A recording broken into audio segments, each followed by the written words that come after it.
Rádio Catedral FM apresenta A Voz do Pensamento. A apresentação, Frei Flávio Henrique. Muito boa noite, queridos filhos e filhas do Pater Noster, o Pai de nosso Senhor Jesus Cristo e nosso Pai. Eu sou Frei Flávio Henrique, da obra dos pequenos monges do Pater Noster, a qual pertence o Monastério Santa Maria Mãe de Deus.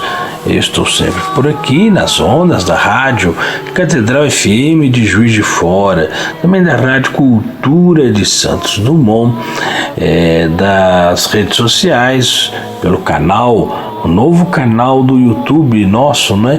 Canal do Monastério Santa Maria Mãe de Deus. Pesquisa lá no YouTube, ajuda a divulgar, a seguir, a compartilhar, tudo aquilo lá, né? Nós vamos começar agora mais um programa A Voz do Pensamento.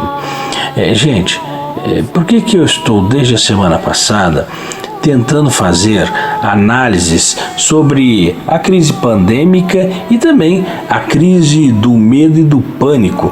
Tudo isso à luz da fé, da verdadeira fé no verdadeiro Cristo de Deus. Não essa pataquada espiritual da religião moderna, que é uma fé raquítica, né? Apresenta uma fé raquítica refém das ideologias do capitalismo e do socialismo à direita e à esquerda do evangelho, respectivamente. Então, e como ontem eu esmiucei um pouco mais a questão do controle social, da engenharia social, através da guerra da desinformação, né, que provoca pânico e medo justamente para favorecer e produzir o controle social, não é? Então eu estou fazendo isso, buscando fazer essas análises continuadas, para quê, né? Para aumentar ainda mais o pavor das pessoas com análises apocalípticas da história, né? Ou, melhor dizendo, do ciclo apocalíptico na história, porque existe um ciclo apocalíptico na história, né? E fazendo isso através, então, o objetivo nosso é um sensacionalismo religioso? Não, meus queridos, muito pelo contrário. Eu já disse várias vezes e volto a explicar. Apocalipse é uma palavra grega que significa revelação. Revelação. Não tem nada a ver com terror, medo, pânico. Muito pelo contrário, serve para prevenção através do conhecimento da verdade de Deus que é revelada em Cristo e nos permite perceber a verdade através dos fatos. É a revelação da verdade através dos fatos. Então, o meu objetivo em estar analisando esses temas é exatamente este: revelar o conhecimento das coisas santas para ajudar as almas mansas e humildes de coração a se preservarem dos desmandos deste mundo, sobretudo em tempos de crise, em picos de crise, não é?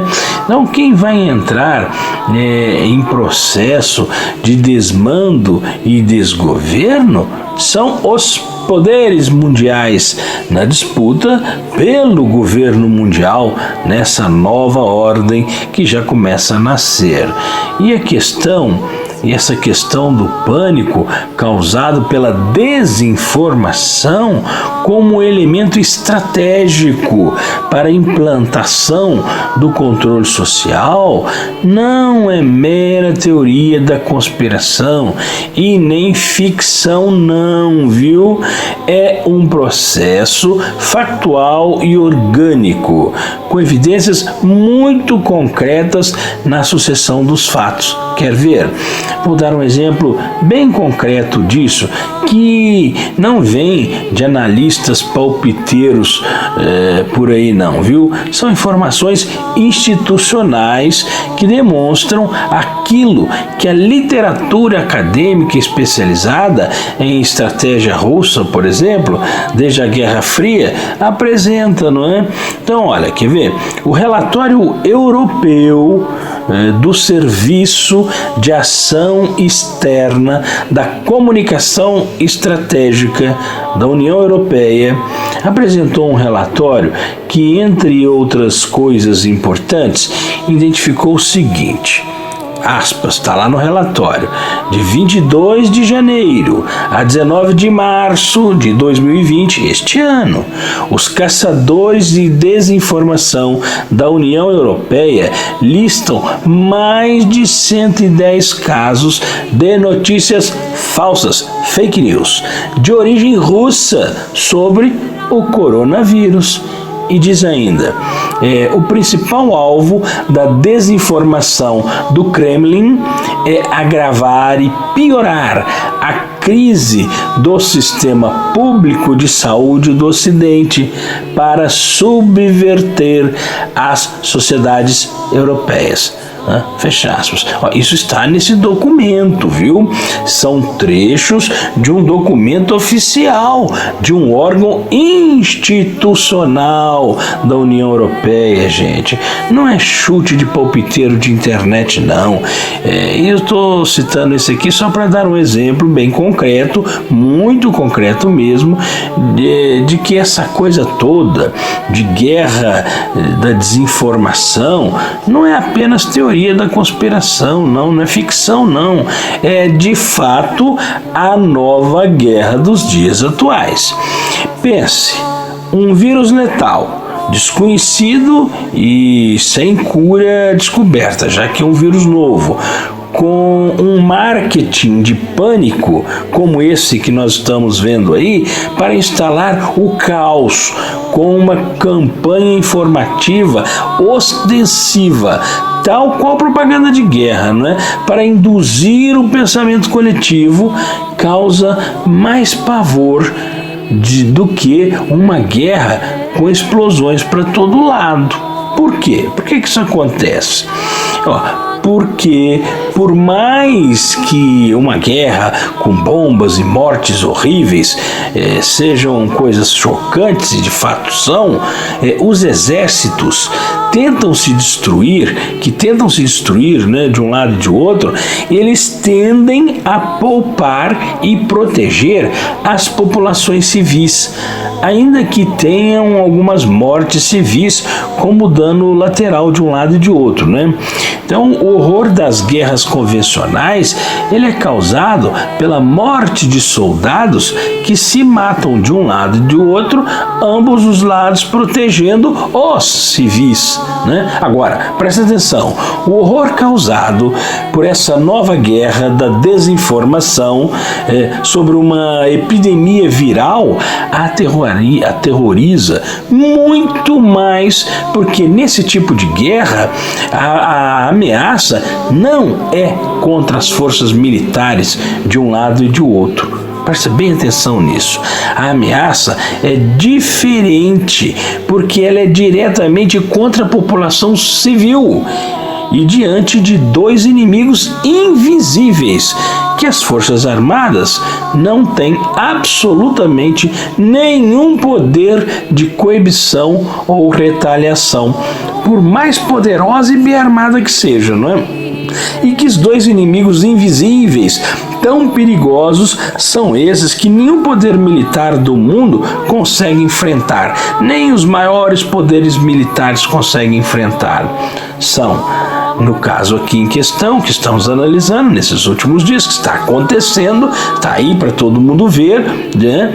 É a pandemia virótica, né? E o mais agressivo que estou falando desde semana passada, o pânico psicológico, né, da histeria, criado pela desinformação da propaganda ostensiva, massiva, né? E por que eu estou dizendo que a desinformação ainda é mais grave que a própria epidemia? Pelo seguinte, raciocina aí, o vírus não mata todo mundo. A maioria absoluta das pessoas resiste e desenvolve anticorpos, né? O que ajudará, inclusive, a vencer o vírus em pouco tempo depois da epidemia, né? Agora, porque o próprio organismo humano ele vai desenvolvendo anticorpos contra o vírus. A maioria das pessoas desenvolvem o anticorpo, nem manifesta sintoma e doença, só aqueles casos chamados de críticos, né? Não é bem críticos que fala, não, esqueci o termo que usa, mas enfim, o importante aqui é que há um processo automático, até natural do ser humano, de reagir contra isso. E depois que assimilar e desenvolver os anticorpos, né, a própria ciência também transforma isso em vacina e isso se resolve, né? Agora, o que é que vai desenvolver anticorpo contra o colapso social, né? Quem vai desenvolver anticorpos contra o colapso social, o colapso econômico, o colapso psicológico, causado pelo terror e o pânico provocado pela irresponsabilidade dos sistemas de comunicação de massa, que estão sim a serviço dos grandes capitais, não é? Os chamados metacapitais, e também a serviço das ideologias de poder que pretendem governar a todo custo um mundo globalizado, com total controle social das massas, né? Coisa que nem exércitos poderosos, muito bem armados, conseguem, né? Então, eu não sei se você está conseguindo acompanhar e entender a gravidade severa de tudo isso, né? Mas, olha, não se apavore de jeito nenhum. Não se desespere com nada disso. O motivo de eu apresentar esse apocalipse cultural, ou este ciclo específico, né, desse apocalipse cultural, são ciclos, né, é exatamente aquilo que o próprio significado da palavra revela etimologicamente. Apocalipse é revelação. Portanto, o objetivo ao apresentar tudo isso é revelar a verdade dos fatos. E revelando a verdade dos fatos, criar uma zona de segurança sob a proteção daquela que está em ordem de batalha à frente de todos os exércitos do Senhor dos exércitos. Então, reze comigo. Nossa Senhora da Divina Revelação, Virgem do Apocalipse, única filha de Deus Pai, que depois de Eva foi concebida sem o pecado de origem e preservada de todo o pecado antes, durante e depois do parto, para ser a única digníssima mãe de Deus Filho e única mística esposa do Divino Espírito Santo. Por tudo isso, vós sois a única que está no mistério da Santíssima Trindade, como jamais esteve, está ou estará qualquer outra criatura, homem ou anjo. Ninguém está na Santíssima Trindade, possui a intimidade com a Santíssima Trindade, com as três pessoas divinas, como a Senhora. É uma intimidade única, singularíssima, intangível, que nenhuma outra criatura possui. A Senhora, portanto, é plena dos dons do Espírito Santo, é cheia do Espírito Santo, como disse o anjo na apresentação, né? Na anunciação, melhor dizendo. A Senhora tem a plenitude dos dons e nós os pedimos, socorrei-nos sem demora em meio a tudo isso, né? Salvai-nos, socorrei-nos, dai-nos fé, não nos deixais esmorecer. Ave Mamãe Maria, cheia de graça, o Senhor é convosco, bendita sois vós entre as mulheres, e bendito é o fruto do vosso ventre, Jesus. Santa Maria, Mãe de Deus, rogai por nós pecadores agora e na hora de nossa morte. Amém. Vamos rezar então o Pai Nosso cantado com São João Paulo II. Vamos lá. Pater noster, qui es in celi, sanctificetur nomen tuum, advenia. Pois é, gente. Você que me escuta aqui pela Rádio Catedral de Juiz de Fora, a Rádio Cultura de Santos Dumont, toda a região nossa aqui, não é? Ajude a difundir esse conteúdo no YouTube. Não custa nada entrar lá no canal do Monastério Santa Maria Mãe de Deus, não é? Isso vai multiplicar esses conteúdos para chegar a tantas almas mansas e humildes que estão esperando um socorro também nesse tempo de aflição. Então se inscreve, se concorda com o que eu estou dizendo, aperta lá aquele sininho para cima ou para baixo, se não concorda, deixa um comentário, toca o sininho do Belém Belém, e compartilhe também nas redes sociais, outras redes, etc, né? Tá bom? Desça sobre todos a graça e a paz em nome do Pai, do Filho e do Espírito Santo. Amém. Boa noite, até amanhã, se Deus quiser.